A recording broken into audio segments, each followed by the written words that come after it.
Gandang umaga po sa inyong lahat mga ka-farmers, mga ka-viewers. So sa umagang ito ay nagpapapa-spray po tayo ng insecticide at saka foliar, then sticker sa ating talong kasi may nakita tayong damage sa fruit shoot borer mga ka-farmers. So ito ang ating Proclaim Opti mga ka-farmers, no, na produkto sa Syngenta. At ito naman ang stick mga ka-farmers, spreader sticker, yun po ang ating ginagamit. Tapos ang ating foliar ay Green Acres. Okay, so ang tamang dosage po sa paggamit natin ng Proclaim Opti, pag halimbawa ay 1 drum, maglagay lang po tayo din ng 1 kalahati, so 150 grams po mga ka-farmers sa 1 drum. Tapos Green Acres, dahil may bunga na, kalating galon ang nilagay ko, pwede 1 litro. Sa stick naman 120 ml mga ka-farmers, yun lang po. Okay, so para po ito mga ka-farmers, no, sa fruit shoot borer, yung mga insecticide na yung insecticide na ating ginagamit. Okay din. Tapos sinabayan natin ng stickers, fader at saka foliar na Green Acres. So yun lang po, no, mga ka-farmers. Tapos ito po ang ating pinapa-sprayhan. Ayan. So sobrang tangkad na ang atong talong mga ka-farmers. Lagpas tao na, parang hindi na natin makita ang tao. Then yun, kita natin maraming mga maliliit na bunga mga ka-farmers, mga ka-viewers. Kaya nagpapa-spray po ako ng fruit shoot borer kasi may mga isang talbos, no, nating nakitang may damage. Tapos may tusok na sa ibang mga bunga, so nalulusutan tayo mga ka-farmers. Okay, so madali lang po natin to mga ka-farmers i-control pag alam lang po natin, no, ang mga gagamitin nating mga insecticide kasi marami na uling bulaklak at bunga ang ating talong. So yan ang ating makikita sa ilalim mo. So sa kapal lang ng mga dahon, hindi lang natin mapansin. Ayan, napakadami mga ka-farmers. Okay, so ang Proclaim Opti mga ka-farmers ay isa po siyang insecticide na kaya niyang i-control ang fruit shoot borer kahit nakapasok na din sa talbos or sa loob ng bunga mga ka-farmers, kasi ang kaniyang base ay manonood po, no, sa mga bunga o talbos. Kasi may nakita na tayo din mga ka-farmers na damage sa fruit shoot borer. Tulad nito mga ka-farmers, oh, yan. Ito po mga ka-farmers, oh, malit pa lang bunga, oh, kinain nila. So yun po ang ating napansin, kaya nagpapa-spray tayo. Okay, so sa nagtatanong sa atin, kailan po ba pwede mag-spray ng fruit shoot borer or mga insecticides na meron tayo? Okay, so share ko lang po sa inyo mga ka-farmers, no. Ang paggamit ko po ng mga synthetic na insecticide, gagamitin ko lang po siya kung kinakailangan. Okay, pero pag halimbawa ay mga ka-farmers, hindi kinakailangan, ang ginagamit lang natin din yung mga natural lang na mga insecticide, yung mga insect repellent tulad ng amo at saka farkinin. So yun po ang ating ginagamit din mga ka-farmers. Pero pag halimbawa ay hindi na kaya i-control sa mga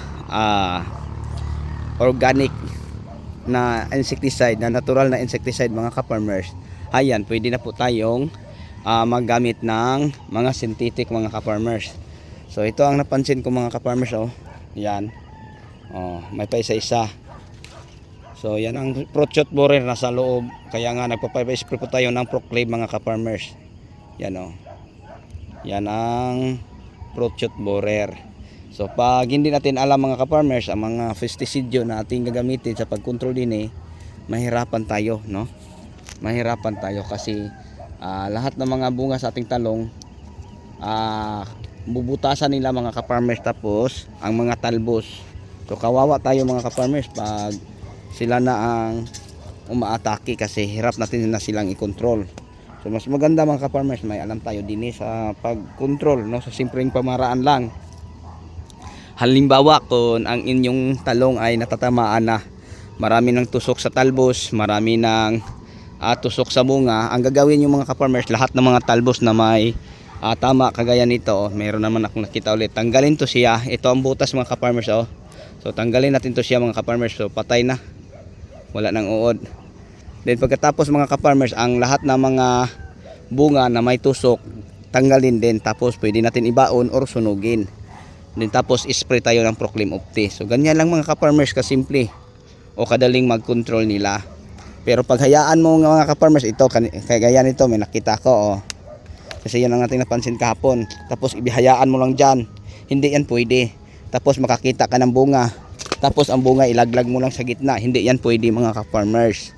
Kasi ang uod po, no, lumabas, gumapang at kumain na uli. So paano natin sila makontrol mga ka-farmers? Share ko lang po sa inyo. Wag nating hayaan sa nailaglag lang dito sa gitna o sa baba, kasi lalabas din sila mga ka-farmers at kumain uli at maninira ng mga bunga. So yun lang po ang ma-share ko sa inyo sa umagang ito mga ka-farmers, kung paano natin sila i-control or i-manage mga ka-farmers. So yun lang, huwag nating hayaan ang mga bungang malaglag, no, sa gitna. So pulutin natin lahat ang mga bungang nalaglag, kasi yun po ang nakaugalian sa mga ka-farmers. Pag may nakikita silang may bungang sira, hayaan na dito. So wag mga ka-farmers, kasi mag-cause din ng ethylene. Ano po ba ang ibig sabihin? Pag halimbawa hayaan mong mga bulok ang mga sanga, mga bunga sa gitna mga ka-farmers, madali lang pong mamatay ang inyong tanim or maklearing. So mas maganda dyan, share ko lang po sa inyo, para tumagal ang inyong tanim na talong. Huwag nyo hayaan mga ka-farmers ang lahat ng mga sangang tinatanggal or mga bungang sira. So yan po ang ating talong. Kita pa natin, oh, ganyan pa din siya kabunga, oh. So kahapon pinipitasan to nila mga ka-farmers ang ating talong. So marami pa ang mga bungang maliliit.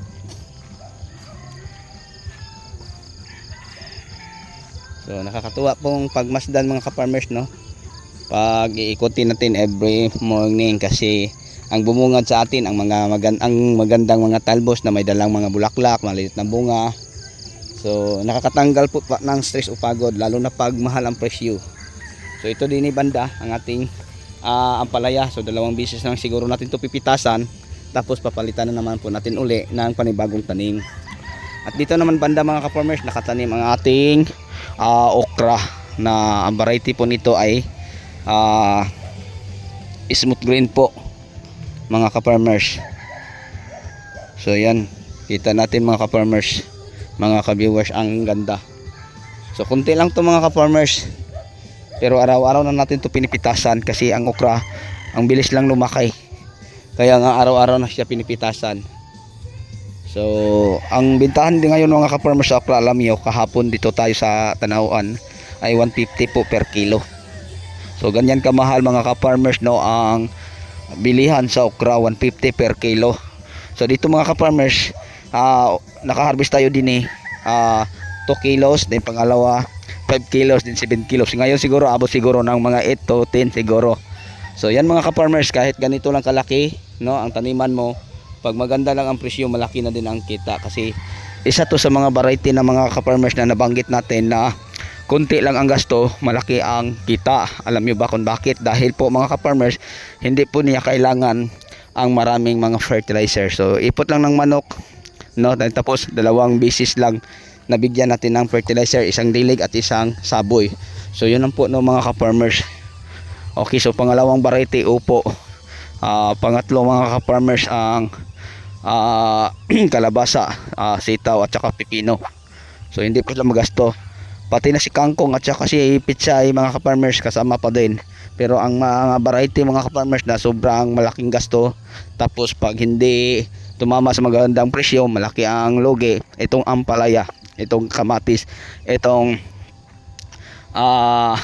mga sili, no, kasi sila po ang mga sensitive na tanim mga ka-farmers, na kunti lang nating pagkakamali sa mga ni-spray natin, masira. Ito, kahit may katandaan na mga ka-farmers, may mga bunga pa din. So ito ang ating ampalaya na palaging bugbog sa ulan at tubig, no, o hangin na bagyo. So kilang mga ka-farmers, at least naka-survive po sila. Okay, so bago tayo magtapos mga ka-farmers, mga ka-viewers, mega love shout out po, no, sa ating mga new subscriber, mga viewers, sharer at commentator. So sa inyong lahat at sa inyong walang sawang pagsuporta, maraming salamat po mga ka-farmers, mga ka-viewers. Okay, so hanggang dito na lang po tayo, no, sa ating kwentuhan mga ka-farmers. So yun po ang ating pinapagawa kanina, yung nagpapa-spray po tayo ng Prochot borer sa ating tanim na talong, kasi may napansin na po tayong nalalantang mga talbos o sa bunga may mga tusok na. So ang Proclaim Opti mga ka-farmers, kaya din niya i-manage basta alam lang po natin ang tamang dosage at ang tamang paggamit. Yun lang po, hanggang dito na lang. Maraming salamat po, bye bye and God bless. Happy watching.